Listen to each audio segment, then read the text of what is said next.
Welcome to the Caribbean Cricket Podcast, your one-stop shop for all things West Indies cricket. By the fans, for the fans.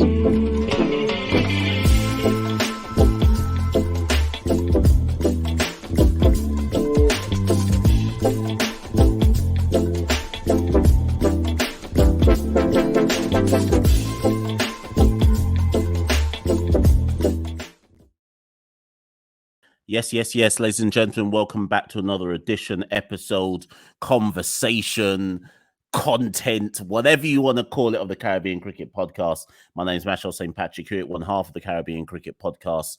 And yeah, you know what? This is I was about to say this is an interview. It's not an interview at all, but it's like a proper in-depth episode, this one. And we haven't done one of these in a while, to be fair. I was thinking about this the other day, and I was like, yeah, we've done a lot of kind of live reaction videos. We've done a kind of lot of preview videos because West Indies have been playing so much cricket in the last 2 months that we've struggled to find time in the calendar to just sit down with some key people in and around the game and have some in-depth conversations about the game and so on and so forth. So this one's a special one. And obviously, for those of you who are already watching on the visuals or you've clicked play on the audio platforms, you can see what the title is. But this one is a special one because hot off the heels of West Indies going to the World Cup qualifiers and having probably the most realistically shambolic campaign that they could have. Obviously, there's been the ramifications following the end of that tournament have rung loud and far. Everybody's trying to scrutinize and come up with quick fix answers to what do we do with West Indies cricket and why are we at rock bottom and why are teams like the Netherlands chasing 3-7-4 against us. And this is why I love the CCP community, because in the midst of all those kind of reaction videos that we did and recordings that we did around the World Cup qualifiers, some of you, lots of you, I always encourage you to send in comments, and if you've got something to say on the videos or if there's a point we raise, by all means raise it in the comments. And I'm delighted that one of the listeners to the podcast made a comment about, I actually can't even remember the specifics of what the comment was, but we started chatting and I essentially said to this listener, you know what, I'd love to get you on the show. I'd love to get you on the show. And the reason why, and I say this respectfully to the wider West Indian fan base, whether in the region itself or in the diaspora, I do not believe that we fully understand what is happening in associate cricket. I don't believe we fully respect the development of associate nations. And I think, and I actually believe that there are some people within West Indies cricket who felt that going into those World Cup qualifiers, that we were better than these associate nations. And I'm not saying that people felt we just had to turn up, but people didn't realistically consider that we could lose. Now, Santoki and we tried to warn you. We tried our hardest to warn everyone what might happen at these World Cup qualifiers. But suffice to say, I'm not convinced enough people heeded that warning. And when Netherlands turned us over, when Scotland turned us over, I think given the way the kind of ferocity of the kind of fallout from those defeats and the way we struggled to comprehensively beat USA and comprehensively beat Nepal, Oman less so, but you know what I mean, people. It's a lengthy intro, but you know what I mean. So I'm delighted to have on the show Shounak Sarkar from Emerging Cricket. If you don't know about Emerging Cricket, after this episode, type in Emerging Cricket into Google, go to their website. They've got a podcast as well. Go listen to their podcast. But if you ever wanted to really understand and know about associate cricket, I would highly recommend the good folk at Emerging Cricket. That's where you're going to find out your kind of real content about the development of the game outside of the full member nations, what they're getting up to, and why what happened to us at the World Cup qualifiers wasn't actually a shock. So I'm going to bring my guest onto the show. As a massive intro there, but I wanted to give him the proper run up, you know. So I'm delighted to bring onto the show Mr. Shounak Sarkar. Shounak, how you doing? I'm doing great, Michelle, and it's an honor to be on. So thanks a lot for the invite.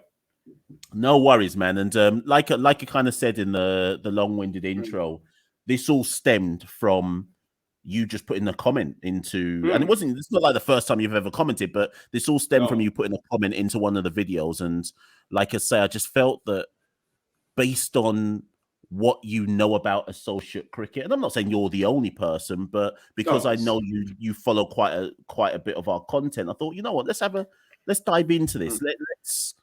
Let's have a conversation about this. And as if I could be so bold as to say, let's just try and educate. I say us, you try and try and educate the wider West Indian fan base about associate cricket. And I kind of put some words in your mouth, but why it wasn't a shock. Now, I've said it wasn't a shock, but actually, let's start there. For you, I Mm. know it's hindsight, but honestly, for you, was it a shock to see West Indies fail to get past some of the associate nations in the World Cup qualifiers?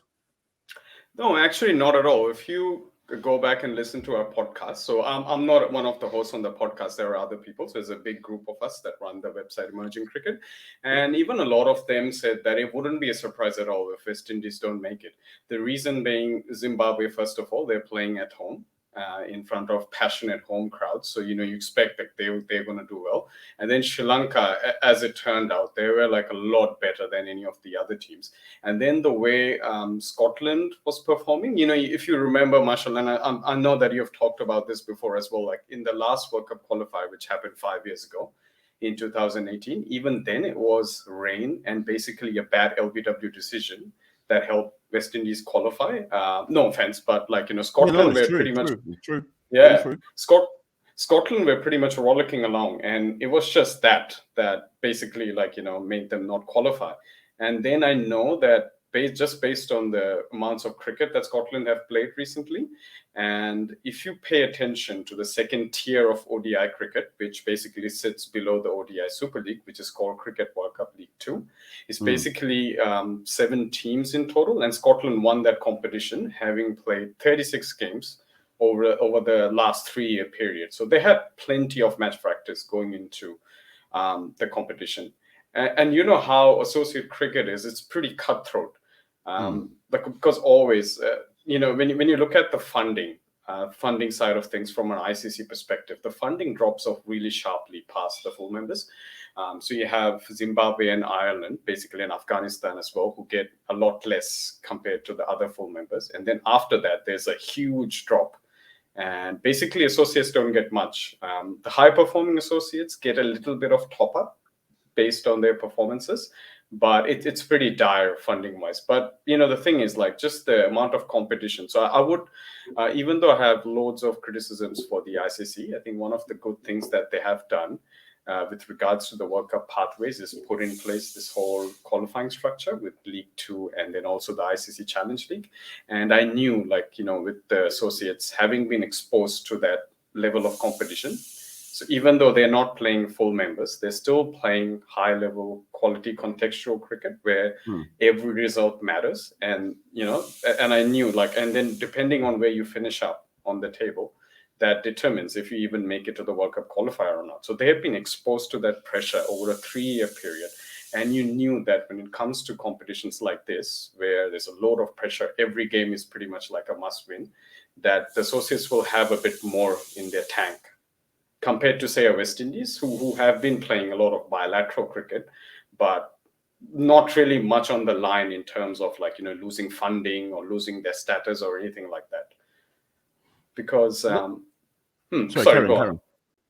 No, I was just going to say, because if you look at the World Cup cricket World Cup League Two table, like what happened to Papua New Guinea, they Mm, had ODI status, and now because they finished last, and they also didn't do that well. Like there was like a playoff competition as well, which happened, and they didn't do that well there, and they've pretty much dropped out. So, and that ODI status, when you look at it, right, it's $1 million in funding per year, mm. and for a lot of associates, that's pretty much like their lifeline. So for Papua New Guinea, the good thing is that cricket is actually a bit quite a bit popular in the country, especially in the capital. So they can still make do with like sponsorships. But for a lot of nations, like that would be catastrophic, losing out $1 million in funding. So that's what I was just going to say. Like this type of competition has prepared them well to like play in a pressure competition where like, you know, that if you don't make it, you know, it's a big financial loss. Now, that's a really important start and a really good kind of intro to kind of let people know that, I mean, in the context of those World Cup qualifiers, that the West Indies were playing what I call battled hardened teams, teams that are used to the cut thrust nature of we got to win. Like it's not let's take time to get into this tournament. It's win or bust kind of. They're used to that, right? But you mentioned funding. And the obvious question that some West Indian fans will immediately say upon listening to this is they'll say, yeah, but West Indies get more funding than these associate nations. So, and significantly more funding, I should say, than these associate nations. What are associate nations doing with that money that means they're getting more bang for their buck? Because I wouldn't say that West Indies are wasting the money, and arguably you could say that, well, West Indies have to distribute that money across various different nations and countries and territories. So maybe in some senses, yes, it's more money, but it's not as simplistic as here, England, here's your money, go deal with English cricket. West Indies kind of got Jamaica, Barbados, Trinidad, etc., etc., etc. But how would you say the associate nations are using their funding, I guess, for want of a better phrase, in a clever way to get more bang for their buck?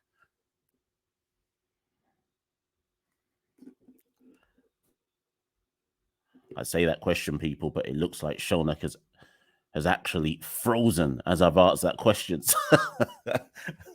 So let me try and fill the air whilst he comes back in, people. Because of course I'm not even going to edit this. I'm just going to put this up on YouTube without any editing whatsoever. So I'm going to try fill this dead air as Shounak tries to fix the internet. But hopefully thus far in the conversation, people, for those of you who are listening, you've already got some kind of answers or an initial set of answers to some of these associate concerns and so on and so forth. Let me just see if I can bring Shounak in here. Let's see if he's contacted me to say, Mash, I'm in the background. Oh dear. So anyways, when Shounak does come back, we're going to delve a bit more into the funding issue, talk about the ODI Super League, look at whether West Indies should place more cricket against associate nations, and so on and so forth. I say when Shounak comes back, but he may not even come back, people. Look at me trying to improvise on the fly, assuming that he will, of course, come back anytime in the next 2 to 3 to 4 minutes or something along those kind of lines. People, of course, will say to me, Mash, just edit it. Don't put this up like this. You can edit this all the same. Let me just double check if he's coming back. Oh, he's off my screen completely now. Well. The best laid plans of mice and men. We move. So whilst I wait for Shounak to click back on the link to come back into the conversation, for those of you who are of course listening to this on the here he is. He's back. And not only is he back, but his video content, his camera is significantly improved. Maybe that's why he disappeared, people. Let me bring him back in. Can you actually hear me, Michelle? And I'll explain. Yeah. What happened to your camera? I actually to my mobile because I was going through my desktop, and then it's annoying that, like, you know, like I'm supposedly living in a first world country, but like we do have internet problems time and again. So it just happened to, because it doesn't happen often, so maybe it happens like once a month, and unfortunately it had to happen like when you were talking.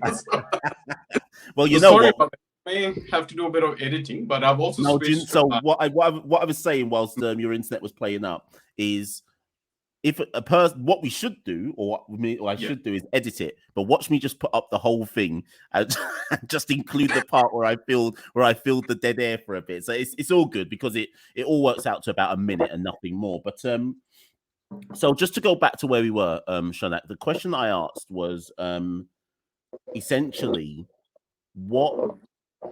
how do you feel, or what do you feel the associates do well with their funding that appears from an outside perspective looking in that they get more value for their money or more bang for their buck? Sure. I think, thanks for the question, Michelle. So basically, associates have to be a lot more efficient with the way they use their funding, primarily because, they don't get much. And I know it's a bit difficult for West Indies as well, because, you have a very unique situation where it's like a collection of countries rather than just one individual country. So that's one advantage, I guess you can say, associates have, is that it's a very tight-knit community where they know that they're not going to get much funding. And so whatever funding that they receive, it has to be utilized very efficiently so that it gets distributed across, what it should. And it mostly goes towards like the national team, and a little bit of it goes towards developing the grassroots as well. So, and see, associate by associate, it differs. So some associates have a really thriving grassroots community. For example, if you look at somewhere like Nepal, where cricket is pretty much, you can say, one of the most popular sports in the country, and they have thousands and thousands of participants. And then when you go towards somewhere like Scotland, which like sits in the middle, where they also have like a thriving cricket culture and an important scene, but in terms of popularity, cricket probably only ranks in the top 10 by not by a much. There's like football, there's so many other sports in front of cricket. And like what's astonishing about Netherlands is cricket is basically a niche sport in Netherlands that not many people have heard of. So in that context, and then when you look at their participation figures, which is only around 6,500 or so, which is tiny, that makes their qualification even more amazing. So I guess, like you could say, one advantage that European associates in particular have is that they have a lot of players that they can rely on, basically heritage players who have settled in cricket countries like England, Australia, and New Zealand that they can call upon. But like I do know from having talked and interviewed a lot of those people that those players have to be committed. So it's, people could just criticize and say, oh, they're just passport players. It's not really like that. Like if you're not committed to, say, like the Dutch or Scottish cause, and if you're not playing a little bit of domestic cricket there, you're not going to get selected and you're not going to make the team. And when you look at even the World Cup qualifier, which just took place, like Netherlands didn't have basically any of those players. They were missing like 7 or 8 players due to county cricket commitments.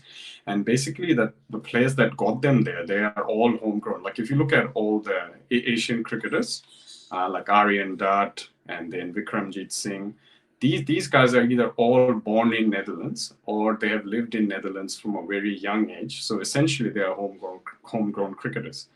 And sorry for the long-winded answer, but no, that's really useful. So, because last summer, funny enough, I was in the Netherlands. West Indies toured Netherlands for a 3-match ODI series. That was part of the then ODI Super League, right? Yeah. And West Indies won that 3-0. But what was quite interesting to me, because I was there for all 3 ODIs at the VRA ground, and I said at the time to a lot of the kind of diaspora West Indian fans that were there, these games were a lot closer than the 3-0 scoreline suggests. And that was when I first started to think, in the cut and thrust of World Cup qualifiers, if West Indies end up there, I think we might struggle. Because similar to what you just said, the Netherlands team then, in fact, Vikramjit Singh made his debut then, I think. I could be wrong. I swear it was in that series. Obviously, they had Max O'Dowd at the top and Dutt was there, etc., etc.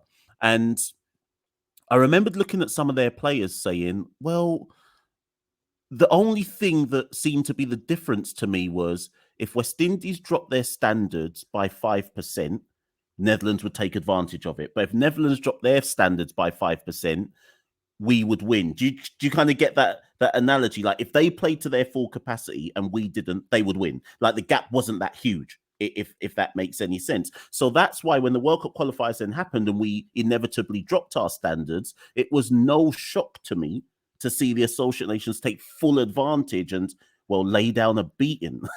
Well, that's because it wasn't like, it wasn't like it was close per se. But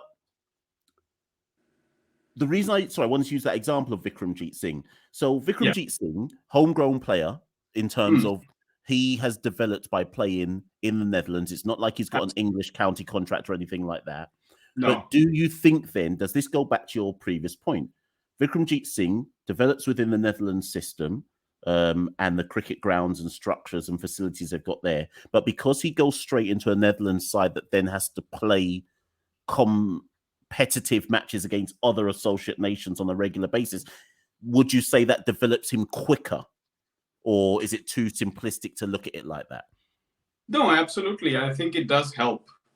Because when you look at it, with all these young Dutch players which first came on the scene, they struggled a lot in their initial game, and then only due to continued exposure to ODI Super League cricket that they have improved. And you look at someone like Bas de Leede, I mean, the coach Ryan Campbell, who's no longer coach, I think, who's doing a county job at the moment, but he got a lot of stick initially for continuing to select Bas and Vikramjit in the team because their performances weren't really up to scratch. But it's just because of the exposure to like continuous high level of competitive cricket, as you mentioned, that's developed them. And also, I think the other thing I would say, because they were selected so young, I personally believe that, you know, when you're young, you can adapt and develop skills quicker than if you've been in the system for, say, like 5 to 6 years, and you may have developed some bad habits, which may be harder to correct, like once you're 26, 27, and then you get selected. So it's a lot of that, and then credit also goes to their coach, which, you know, provided them with self-belief, and basically they didn't have a failure of not performing because, and the other thing as well, like so there's less pressure in the Dutch squad in terms of they only have a small cricket community, so while there are people waiting in the wings to take their spot, provided they don't perform, they also know that if they have youth on their side and if they show a willingness to develop and adapt their skills, they're going to get rewarded for it. And that's basically what happened with Bas and Vikramjit. I think the continuous chances that they received, the continuous backing that they received from the coach, and the Super League helped with that. And you saw, you know, I don't know if you saw this, but there was an interview with Greg Barclay with Info, I believe, which happened recently, and where he admitted that it was because of the Super League that Dutch got so much better. And what used to be the case, Marshall, in the past is that the gap between, say, the lower end full members and the higher end associates used to be a lot bigger. So even if the associates would play out of their skin and would play to their full potential, you didn't really see that many upsets. Maybe you saw like close competitive games where the full members would get a scare. But that's the significant thing that's changed. Like the gap has reduced so much. And to tie it back to what you were saying before, that if they play to their potential, or if they play like, say, 5 to 10% above their potential, they can upset some of these big four member players. And, you know, these teams are doing that like consistently. If you see what happened in the T20 World Cup as well last year, and then just gone into the World Cup qualifier this year, I think, people should stop getting surprised now. You know what? That's the key line. That's the key line for me. People need to stop seeing this, and I'm actually hopeful that because of what happened to the West Indies, maybe that will be the turning point now in people accepting that no, it's not. Because really and truly, it's not a shock that Scotland beat West Indies, so we shouldn't be treating it like so. It's not a shock that Netherlands beat West Indies. And I still maintain, and I've always maintained, it's because West Indies have the name West Indies that everyone sees it as a shock, as opposed to looking at the surface level of the talent on the actual cricket field. Now, you mentioned the ODI Super League, and as you correctly pointed out, the Dutch played in the ODI Super League, and whilst they didn't win many matches, they had the experience of playing in it. Now, the ODI Super League has, of course, been scrapped because, of course, they would scrap it. Why keep something that would have helped? But the ODI Super League has been scrapped, and the reason why I want to talk on that is: do you think, like, it's no coincidence that in the clutch the Dutch came through for me? I think that, like you said, that experience of being in the ODI Super League, playing full member nations for what effectively a 3-year window, 2-year window, whatever it might have been. Scotland didn't have that. No. The Irish are full members, but you know what I mean. Scotland didn't have that. In fact, Zim didn't have it. Zimbabwe didn't have it. What am I talking about? They weren't in the ODI Super League. But do you think the removal of the ODI Super League will affect associate nations? Yeah, I think definitely it will. I mean, the way associate cricket has developed, I think they can still make do without it, but there's no question that it's a huge loss to associate cricket. Because, see, for a nation like Scotland, they got there without playing many full members, right? As you correctly mentioned. However, yeah, I mean, like, playing against the likes of England, India, Australia, that's what really makes you develop, because when you're playing against the best, and even if, those teams don't send their full strength squad and they send like their second string squad, it's still like a big development opportunity for the associates. So I believe, yes, that it's a massive step back for cricket. Yes, I know that they have re-expanded the World Cup to 14 teams from 2027, which means that it will be far easier, even for the likes of, say, West Indies. So teams that basically missed out this time. So I would imagine like West Indies, Zimbabwe, Scotland, they would all be there next time around. So definitely there's a carrot there.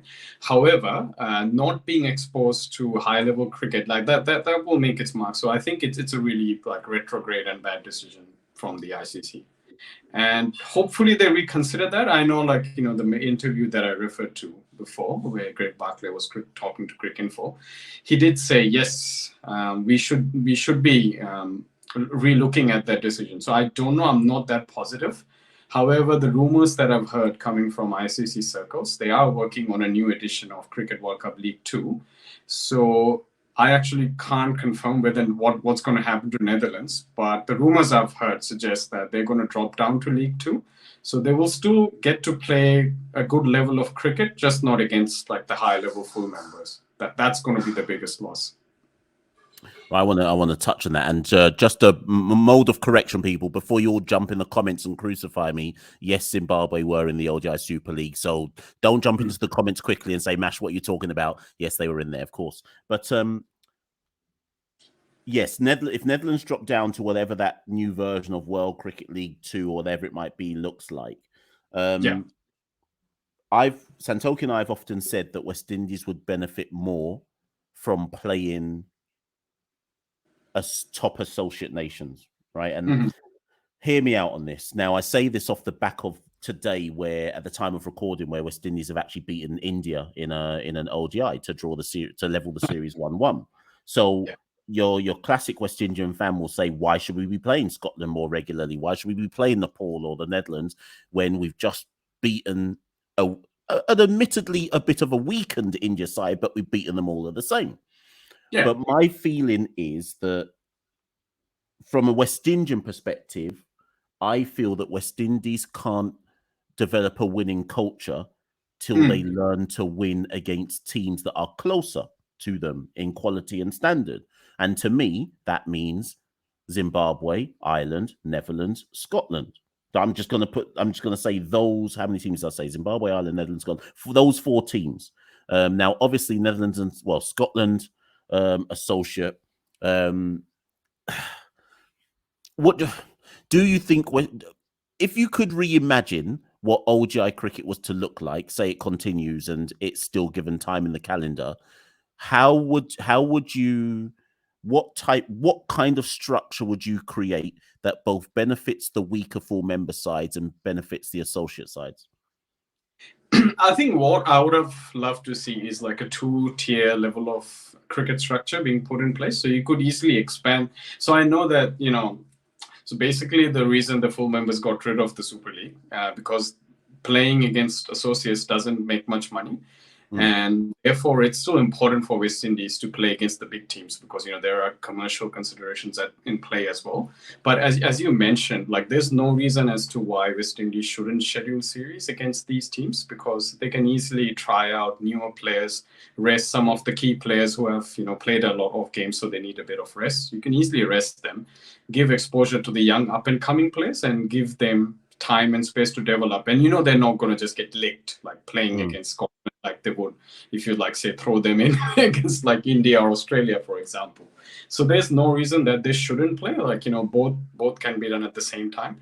And in terms of the ideal league structure that I would have loved to see is to have like an expanded Super League where you have say 16 teams and you create two tiers. You have like a tier A and a tier B, and tier A plays amongst each other, say twice, and then plays against a lot of the tier B teams once, something like that, like a league structure where you still ensure that yes, you're paying, you're placing importance on the commercial considerations so that you're basically putting like a lot of the big full members all in one bucket, so they still get to play each other and they can't complain that they're still getting to make money off that, while at the same time ensuring that the development is also happening because you're playing teams in the tier B who may be not so commercially attractive, but they need that top level cricket for their development. You're still playing them, so you're kind of killing two birds with one stone. Something innovative and imaginative like that I would have loved to see. But yeah, I don't know, given like ICC's history, like I would be shocked if something like that ever happens. So that's, I mean, we spent a lot of time talking about ODIs, and I guess that's more so in the context of the recent World Cup qualifiers. But if we switch tack ever so slightly to T20s, because T20s, of course, seems to be the format of cricket where the game, well, to some extent, is spreading or growing. If you want to say growing, spreading, whatever it might be, right? And of course, we've got the T20 World Cup in the West Indies, United States and the West Indies into early 2024 or mid 2024, I should say. We've just had the Euro qualifiers, I think. So yes, Scotland and Ireland, if I'm correct, were the teams that have made it through there. Why does and again, using the context of World Cup, in the recent T20 World Cup, of course, West Indies were in a group with Zimbabwe, Scotland and Ireland and didn't make it out of that group, having we lost to Ireland and we lost to Scotland and we lost to Ireland, and didn't make it through. Why is the gap, from your perspective, why is the gap even smaller in T20 cricket? Or maybe you would say it's not. No, absolutely. I think the gap is a lot smaller in T20 cricket, and it's basically down due to the nature of the format. Because format, you're only playing 20 overs a team compared to 50 overs in an ODI. And whereas in an ODI, you may need good performances, say from like at least 2 to 3 players in your team, you can kind of get away in an T20 with like one player having a superb day, like, them scoring like a quick 85 or 75. And then even chipping in with the ball maybe and taking some good catches. So like, the impacts of, say, one player performing well this game, that goes a lot further in T20 cricket. Plus, due to the reduced nature of the format, like it just, gives rise to more upsets. Because one of the things that you see in associate cricket sometimes, especially like the mid-level and the lower-level associates, they can perform really well, but they struggle to maintain that level of performances the longer the game is. So that's why, it just makes sense that if you say play a test cricket game between Australia and Ireland maybe not, okay, they're a full member, but let's pick Scotland or Netherlands, for example. They're going to struggle a lot more because they're going to find it hard to maintain that level of consistency and performance across such a large time period. So it just makes sense. The more you condense the format, the closer the teams get. And now the other good thing that I would say, so I'm just going to credit ICC for something. So one of the biggest impacts that cricket's had is like the introduction of global status for T20 cricket. So when you imagine like before 2019, basically you had all these lower level associates in Europe, say in Africa or in South America. They were like playing amongst themselves with no official recognition of what those matches were producing, like no official of their records or performances, and that makes a difference. Just getting those performances recognized and then adding those teams into the qualification structure pathway, that has a big impact on not only encouraging those teams and players to keep playing, because what would happen is a lot of them people who are passionate about cricket, they would drop out after playing like 3-4 years because there's no future, they can't see the future. None of their performances are recognized. So that's changed a lot, and I credit ICC for that, for doing that. I think that's helped really kickstart cricket growth in a lot of these nations which didn't have no history of cricket. Because trust me, I've interviewed people from Uzbekistan, Mongolia, and these guys got associate status within the last 2 to 3 years. So they are very new members. And while they are not yet in the cricketing pathway, they want to get there. And, they're only playing T20 cricket because, see, the other thing, Michelle, a lot of these newer associate countries, they don't have an established cricket culture. So if you show like a 50-over game to them, they might get bored because, this is too long, going on the whole day. I'm used to soccer, I'm used to football, where it's like 45 minutes per half and the game is over within 1.5 hours. So I think that's where T20 cricket will play a huge role in further turbocharging the sports growth across the globe. And just coming back to your main question, yes, I absolutely believe that the smaller the format, the higher the chances of an upset. Where do you see the game going T20 wise for, and I guess again, when I say associate nations, I guess with this question, I think I more mean the bigger or kind of more storied associate nations. So again, you're taking your Netherlands, you're taking your Scotland, etc. I mean, we had oh my gosh, Camus Leverock on one of our previous episodes talking about Bermuda making it through their qualifying stage. They've got to do, I can't remember if it's the North American qualifiers with Canada and I think Panama are in there and Bermuda and whoever it may be, right? And he spoke about how those qualifying structures are so important to keep Bermuda cricket going and so on and so forth. But what do you see as the end goal in terms of T20s in an international sphere? Like, do you see associate nations being given full member status in T20 cricket? Yeah, so that's an interesting question, Michelle. I've heard rumors, or there's been discussions going around that there should be an attempt to decouple full membership from test status. So, because a lot of associates simply can't afford to play test cricket the way it is structured at the moment and with the financial barriers. So a lot of them would just be happy playing, one-day cricket or T20 cricket. And I fully believe, like, this is my personal view, that we should be giving out full memberships based on just the white ball cricket and basically take red ball cricket out of the equation. If they still want to play, that's fine. And, we did have that before where we had this competition called the Intercontinental Club, Intercontinental Cup, which gave a lot of these higher level or mid-level associates a chance to play red ball cricket, and it was fully funded by the ICC. So Cricket World Cup League 2 and the Challenge League has kind of effectively replaced that, it being 50-over cricket as compared to 4-day cricket as before. But no, I see T20 cricket to keep on growing, and there's a lot of entrepreneurs that are investing good loads of money into European cricket, for example, if you look at what Daniel Weston is doing with European Cricket League. So, I believe that the future of T20 cricket is bright. And with the World Cup expanding to 20 teams from next year, it just means that all these high-level associates are just going to get more consistent chances to make the World Cup.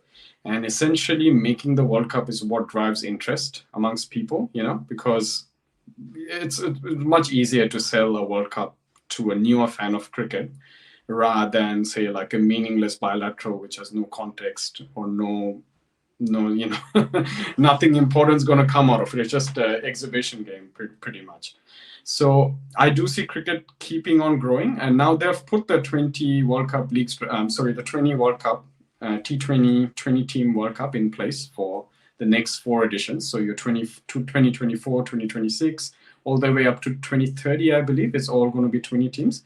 And I would hope that that keeps on expanding. If you see what other sports are doing, especially like football, for example, they're going to a crazy format, which is it's too much, but they're going to 48 teams. So I believe cricket should keep pace with that. And this growth in T20, it's going to keep on happening because you're going to get like newer members. And just based on the amount of interviews that I've done recently, I know that there are other nations which also want to get T20 status, which are waiting in the wings and sending in applications. And some of them also want to start their own domestic T20 leagues. And it's not going to be, it's not going to threaten IPL or anything like that. But just having that there and having that growth, it's great. And you see what's happening in America, Michelle, with Major League Cricket, minor league cricket, and global T20 Canada is also taking place. So I know that we didn't really touch on this before in the conversation. So sorry for like a bit of a detour, but I believe that's also helped associate cricketers develop. 100%. T20 leagues where you're sharing dressing rooms with legends of the game. Like, we have West Indian players playing in Major League Cricket, for example, or like in Global T20 Canada. And just sharing that knowledge, sharing those tips, being exposed to how the actual pros play, I think that's also helped a lot of these associate cricketers develop. So, no, I see the future of T20 as bright, and I think it will keep on developing. And it's... You raised that point because I'd actually written it down to ask you that next, because I was looking at like the top run scorers, top wicket takers in the GT20, the Canada one, and when I was scrolling down the list, I suddenly saw Logan Van Beek's name, and I was like, "Oh, Logan Van Beek's over there."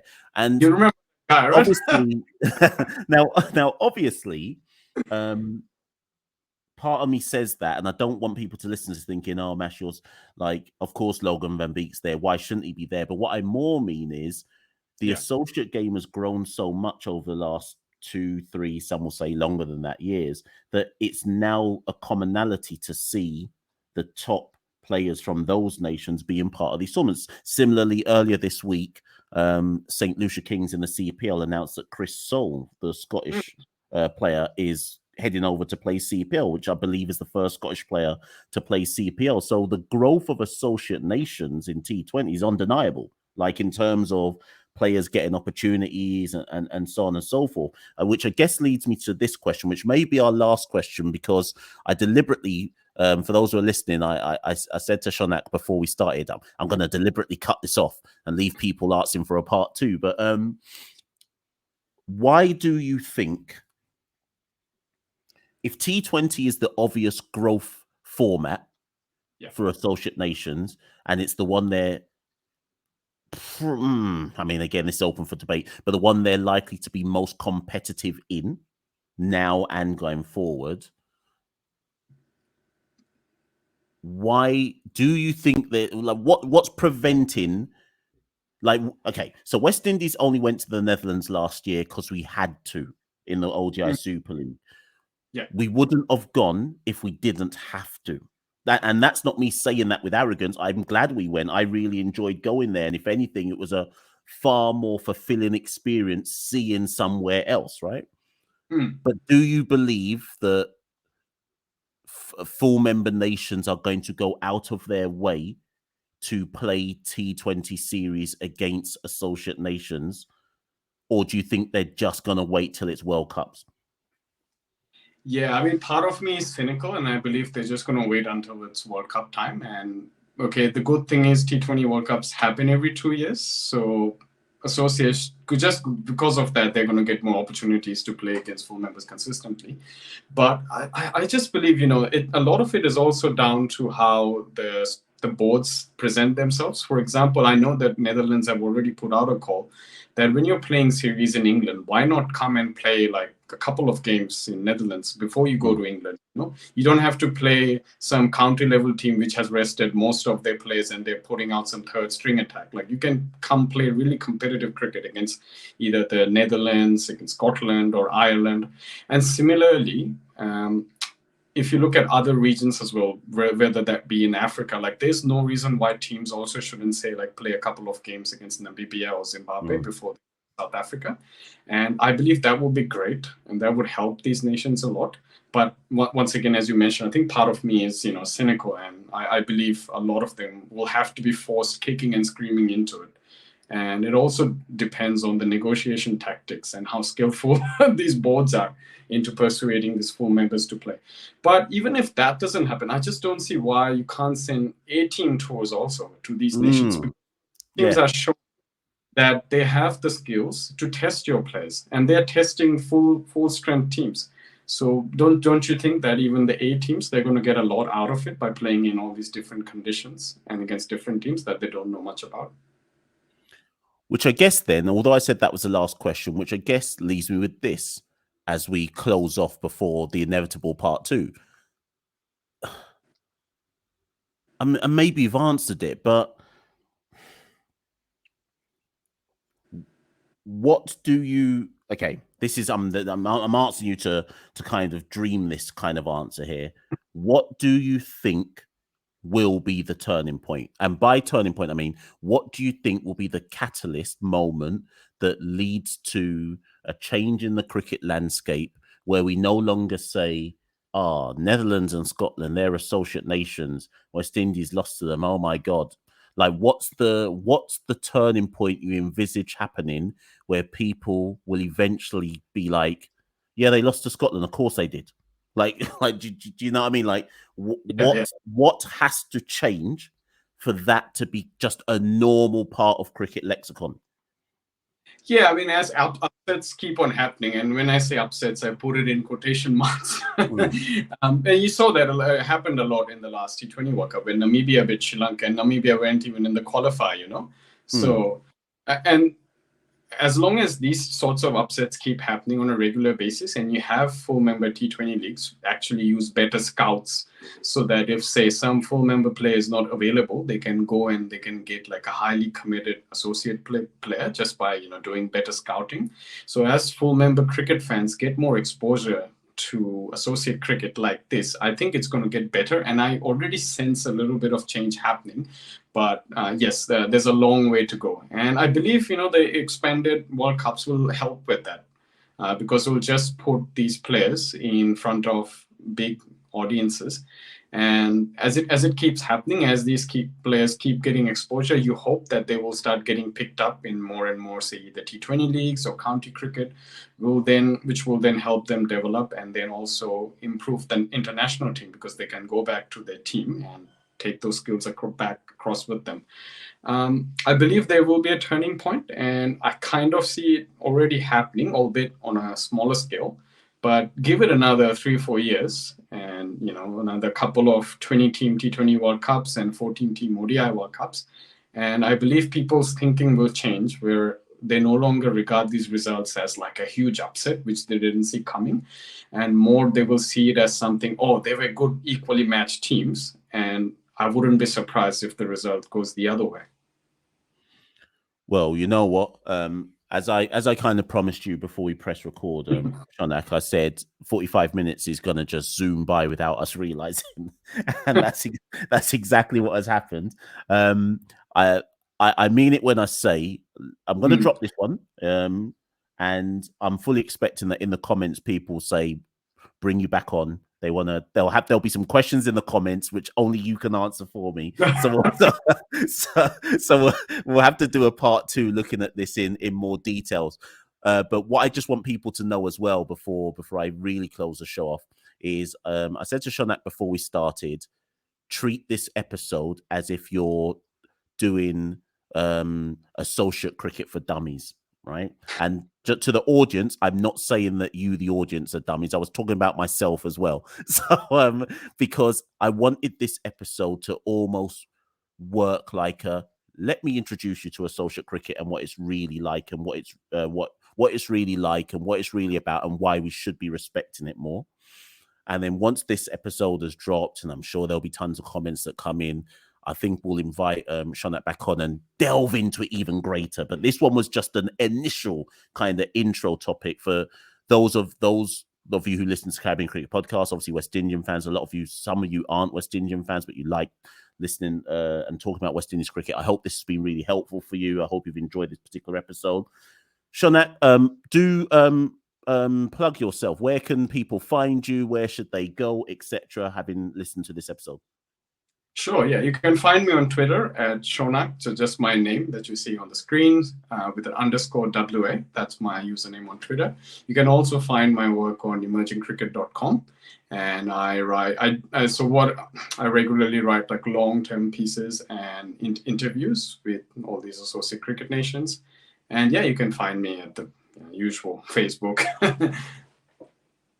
That's absolutely brilliant. So people, I hope you've enjoyed that. Like I say, I hope that's provided a really kind of helpful intro for those who needed it into the kind of ins and outs of associate cricket and understanding associate cricket in the context of what's been happening to the West Indies in T20s and ODIs and why we shouldn't be treating those things as a shot. And like I say, I'll drop this. I'll see the reaction, and then hopefully we can bring Shounak on for a part 2. But that's been another episode, another edition of the Caribbean Cricket Podcast. I've been Mashal St. Patrick, here at one half the Caribbean Cricket Podcast. Thank you as always for listening. Thank you and good night. We rule the cricket world. Now the rules coming. Welcome to the Caribbean Cricket Podcast, your one-stop shop for all things West Indies cricket. By the fans, for the fans.